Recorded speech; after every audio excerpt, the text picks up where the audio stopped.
Hi folks, my name's John Dixon. I'm one of the teachers here at Svadhyaya Yoga, located in Squamish, the unceded ancestral territories of the Squamish Nation people.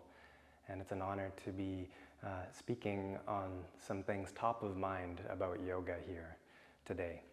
It's part of a talking series that's being offered to support nurturing the growth of yoga in our community and to spread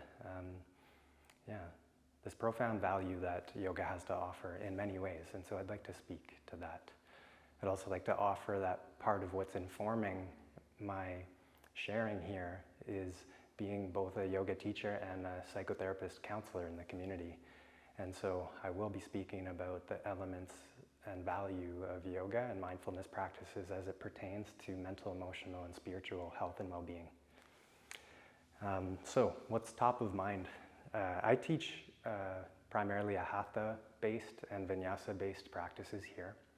They tend to be, from the physical perspective, somewhat more of a dynamic physical practice, more upright, a little more energetic, and can be profoundly beneficial, overall, for overall health and wellness, but particularly the physical dimension of our being can benefit profoundly from a yoga practice. It cleanses and tones the lungs and nervous system and circulatory system and strengthens muscles and supports active range of mobility and flexibility. It supports detoxing the body of both physical detoxification processes, but also mental and emotional detoxing, which is very interesting. So I think probably most fundamental that's alive for me right now when it comes to teaching is what informs me significantly actually is the roots of yoga based on the Yoga Sutras of Patanjali. Patanjali was a sage multiple eons ago, thousands of years ago, who articulated this practice of yoga and espoused or spoke to what's called the 8 limbs of yoga in his Yoga Sutras to share with the world. And within the Yoga Sutras, something that's really potent is his discussion of what's called Kriya Yoga. Kriya Yoga means that the yoga of action.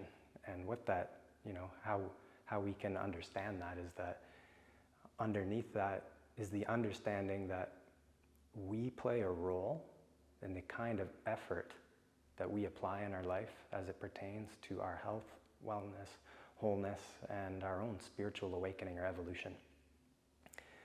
And skillfully applying the Kriya Yoga is one way to do that. Another way to think of yoga and these Yoga Sutras is that it's a map and a method for health and well-being and wholeness and awakening. And if we look around these days, we can feel and see a sense that we're being pushed. There's a movement collectively that's trying to wake us up to a deeper truth of who we are, personally, soulfully, and collectively. And yoga is one way to support and nurture that divine or that living intelligence. And so within this Kriya Yoga, which informs Hatha Yoga and Vinyasa Yoga, is 3 key parts. These are Svadhyaya, Ishvara Pranidhana, and Tapas. And let's start with Tapas, actually. Tapas is the discipline, the part of the practice that is both the practical, you're choosing to be here on the mat and to practice these postures and these breath techniques or pranayama. You're choosing to drive and get into your car and step onto the mat and do the practice for 60 minutes or 75 minutes. And adhering to that with your own will and your own choice. You could say that that's the tapas, but it's also your enthusiasm, our enthusiasm for the practice too. There's a mood to it. And sometimes I playfully suggest that practitioners are coming to the mat for the tapas. Another important metaphor for tapas is that there's a flame, a fire, and we can experience tapas in our own bodies like heat, like friction. but also irritation and sandpaper. It can be mental, it can be emotional, it can be physical, it can be literally like sweating. It can be when we're doing something hard and we kind of want to give up, but we stick to it. This is a little bit of an experiential flavor of what tapas is as well. But we tend to our life, and we tend to this flame of purification, or in yoga is also called saucha, cleanliness of body and mind, by participating in this tapas. And so in this case, the discipline is the yoga. We come to Hatha Yoga, we come to Vinyasa Yoga, and we're igniting a flame, which in yoga often is considered the flame of transformation. So we activate this Kriya Yoga, we participate in the tapas, the discipline or the practice, and that has some effects on us, and we get to bear witness to what those are. Sometimes it's not easy, but sometimes it's also profoundly amazing and awakens us to intelligences and experiences of awe and wonder and enthusiasm. And so there's a really beautiful feedback loop. Second very powerful component of this Kriya Yoga I'll speak to is Svadhyaya. And Svadhyaya is self-study, self-inquiry. This self-inquiry, again, is volitional. We choose to take a look at ourselves and study life through ourselves. This includes taking an honest, sincere look at our psychology, our emotions, our mental life as it pertains in a single moment, but also the patterns of mental, emotional, and relational experiences that we experience and participate in. But with yoga, it's a very interesting opportunity. We choose to take a closer look and study ourselves. And this can be on the mat, but it can be also especially powerful, and something that's really important for me personally as well as the teachers to suggest that we take the yoga off the mat too. And so, this self-study that we practice on the mat in a posture, say we're in a warrior one, warrior two, or we're in plank pose. What comes up for us in the tapas when we're in these postures? It's the attitude we choose, the svadhyaya, the willingness to be curious and open and honest and sort of, in a way, it's kind of like an act of self-respect to look again at our experience, that maybe things aren't the way they seem. Maybe I'm stronger than my mind makes me think I'm not. And so Svadhyaya is this open, curious attitude. It kind of has a meditative quality to it at times, or it can. And we'll just offer that for now. So Svadhyaya, self-study, self-inquiry. It's this willingness to take an honest, closer look at who and what we are, and to let the yoga show us as well, to be receptive to what's here for us. I also like to weave in and suggest another Sanskrit word, which is Maitri. And Maitri is generally this atmosphere of unconditional friendliness. And in that friendliness and non-judgmental atmosphere, it can really promote growth and wellness and wholeness. It can also support us in witnessing a little bit more, maybe how critical we can be on ourselves or the world. And so in some ways, it's sort of an antithesis or a counter to maybe the ways that we might be operating often, maybe unconsciously or consciously, when we're being really judgmental on ourselves or others. So this is the power of Svadhyaya. This is the opportunity and invitation for Svadhyaya as it applies on the mat and off the mat. The third component there of the Kriya Yoga is Ishvara Pranidhana. Ishvara generally translates, in this book anyways, in a few ways, but particularly as pure awareness. Pure awareness being, what is it that's hearing me talk right now and seeing this video? There's something behind all of it right now that's aware. And we, human beings, happen to be self-aware beings.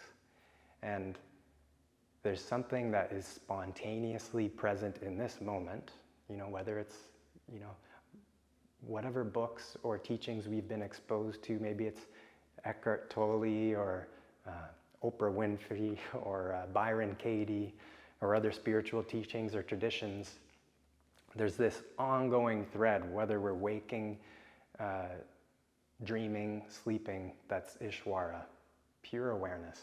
And pranidhana is sort of a devotional offering to, sometimes a surrendering to. Ishvara pranidhana, as I've heard one of my dear teachers say, is like we come onto the mat and we offer our practice as if we're offering this practice to the most precious audience, whatever that might mean to you personally, how it speaks to your heart.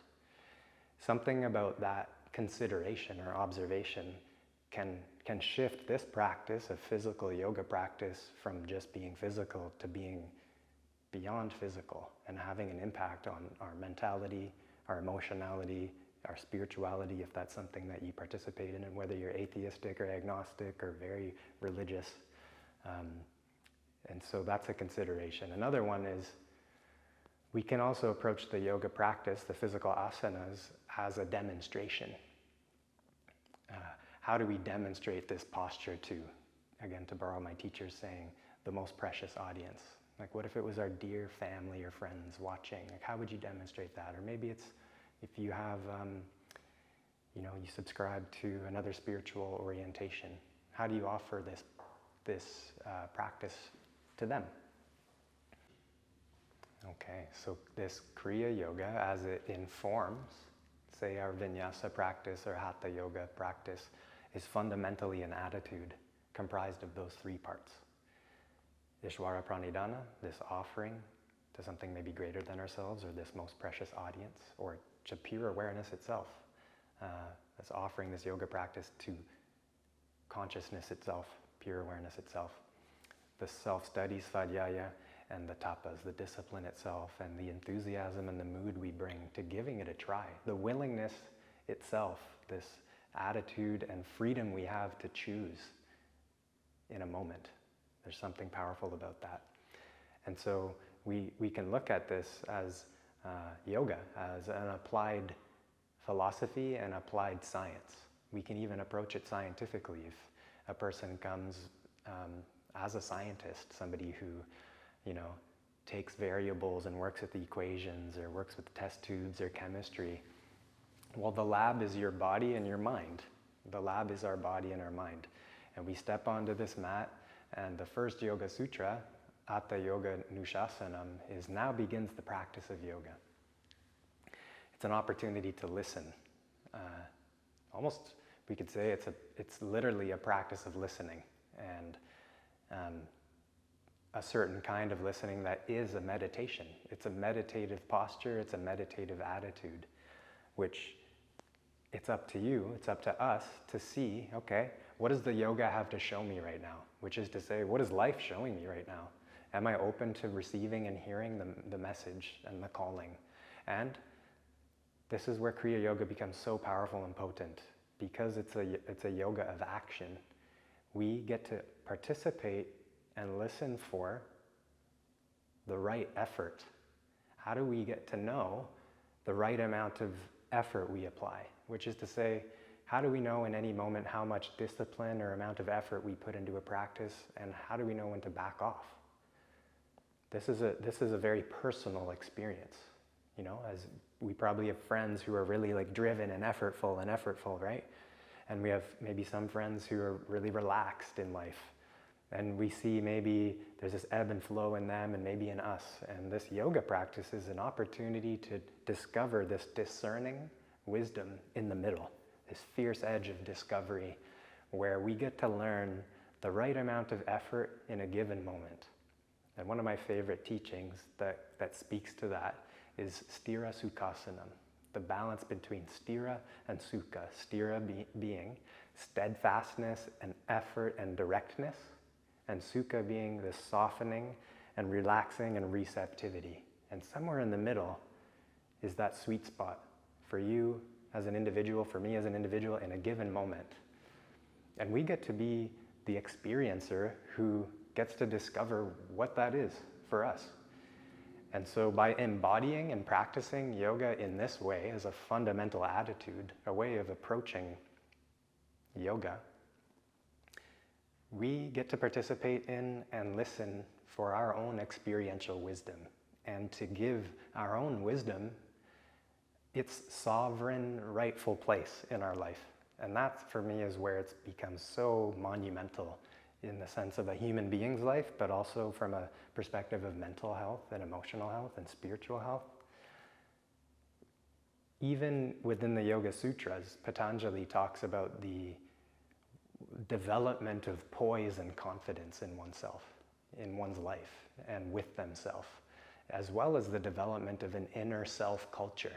And so the invitation as well is to purge and cleanse and detox from potentially unhelpful cultural conditioning or ancestral conditioning, and the opportunity to discover true authenticity in an individual, in a given moment, and to let that be nurtured in the practice on the mat and off the mat. So my bias being a psychotherapist counselor is that this practice can profoundly influence a psychotherapeutic practice or an endeavor where somebody's choosing to look closer at themselves. Or one thing I feel called to speaking to in this moment is people come to yoga for so many reasons. Oftentimes I hear it's physical reasons to come to be flexible, or coming for a workout, and that's beautiful, right? That's special. But there's the mental benefits, emotional benefits, spiritual benefits, and heck, even social benefits. Something powerful about coming together as a community, practicing together, sharing in that collective space. But people come for yoga, whether it's a conscious choice or maybe semi-conscious. People come to yoga to grieve and to let go, to learn. Some people, and a lot of people, are coming to yoga to process and move through trauma, right? There's a lot of things that we hold that we might not know. And so this practice as well, being on the mat, invites us to get in touch with parts of ourselves. And it can stir things, and it can be uncomfortable at times. But it can also be an opportunity to reclaim lost parts of ourselves. And that might be a psychological perspective. It can also be an opportunity to feel into and reclaim the aliveness of our whole being. So a movement towards wholeness. In this practice, we're also invited to consider and even embrace the multiple intelligences that make up who we are as well. And so there's something really precious about this practice as we continue to turn the soil, as one elder has said recently. And yeah, again, a curiosity for me, and always an ongoing investigation, is how do we take this yoga on the mat, off the mat? How does it apply for us when we're in our relationships, or when we're at work, when we're trying to make a life decision? How does what we learn about ourselves on the mat apply to those really important existential moments when things are feeling difficult, or life is asking us a question and we are called to answer? How do I respond in that moment? So there's something precious there to consider as we continue to embody this practice on the mat and off the mat. A few more things that I might like to say there, particularly as we experience in our lives, again, whether it's in the yoga studio or not, but the experience that most human beings have of reactivity, emotional, mental reactivity. In a yoga practice where we've chosen to be there, and maybe challenging emotions come up, in Buddhism that might be called kleshas, these intense emotions that come up, and they're intense and they cloud our perception. Maybe it's anger, profound sadness, or jealousy, or envy. In a yoga studio, that can be maybe a lot of social comparison and judgment. Well, we're also invited to notice how we react maybe to those emotions. But those are also gateways for awakening and seeing more clearly what's behind them, or in front of them, but maybe behind them is a better, more precise description. And so I often like to invite students to consider and notice just the reactions, the way we react to certain things, because the opposite of that, if you will, is the difference between reactivity is responsivity. How do we respond? There's something about the way we can respond that involves us a little bit more. We have more freedom and agency in the moment. We're not as sort of held by the back of the neck by these intense emotions and then reacting to them. We have some space and distance.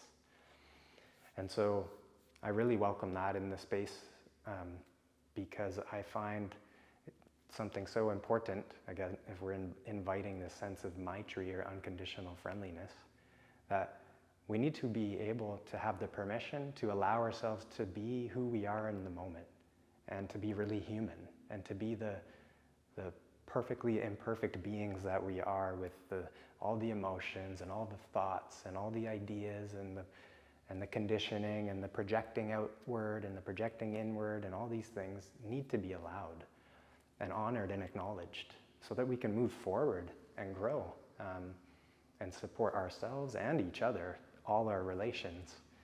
And that's where I'm really excited about the ripple effect that yoga can have in the yoga studio, on these mats, but also off the mat in our relationships, and how we communicate with one another, and how we're even just present with ourselves and our nervous systems, which is another really valid point.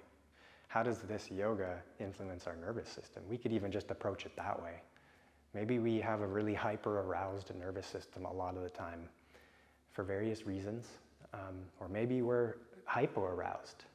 From a psychological perspective, that could be the difference between like highly anxious kind of states or excited states, and maybe lower states that could be maybe more depressive kind of states. What's beautiful about yoga, if we come to the mat, we can work with those energies. We can bring balance back into our nervous system and strengthen and bring resilience into the system. And that's an opportunity, it's a possibility, and it's something I've seen many times, not only personally, but in fellow yoga practitioners, my fellow friends and teachers, and fellow students who I see. Some people come in to a yoga practice anxious and like buzzing from their day, or who knows what's going on in their life, but they leave a practice a little more leveled out and calm and chill, and something's happening there, as you can appreciate. I also like to see and notice or appreciate that somebody coming in who maybe they've come to a vinyasa practice, they're sluggish, their system's bogged down, maybe their digestion's kind of like slow, and they are feeling low, but they come and they share in the practice, they put their effort in, the amount of effort that they can, and something about that brings them up. And maybe even something about the social atmosphere brings them up too. I also talk to people who have a lot of social anxiety, and that something about coming to a yoga practice is an invitation, opportunity for them to become a little more comfortable in their own skin and to feel a little more confident and have a sense of poise and even an increased sense of or discovery of self-worth. How powerful can that be? How beautiful that is. So what a rich practice, basically. this vinyasa yoga, hatha yoga, kriya yoga, and an opportunity to approach it in a more nuanced and rich way that can really inform our lives. The way we are on the mat and the way we are off the mat.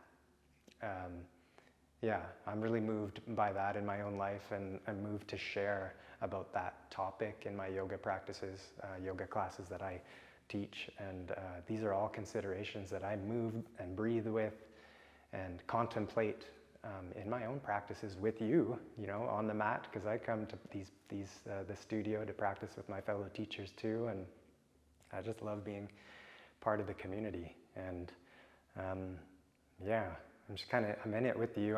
We're in it together, and my hope is that we continue to create this ripple effect, this wave that yoga invites us to consider, this wave of friendliness and non-judgment and compassion and enthusiasm and liveliness and wholeness and well-being, all these traits, these virtues that sound good, and the opportunity in the lab of our body minds is to invoke or evoke the presence of those qualities, which are here all the time. And we get to participate and try.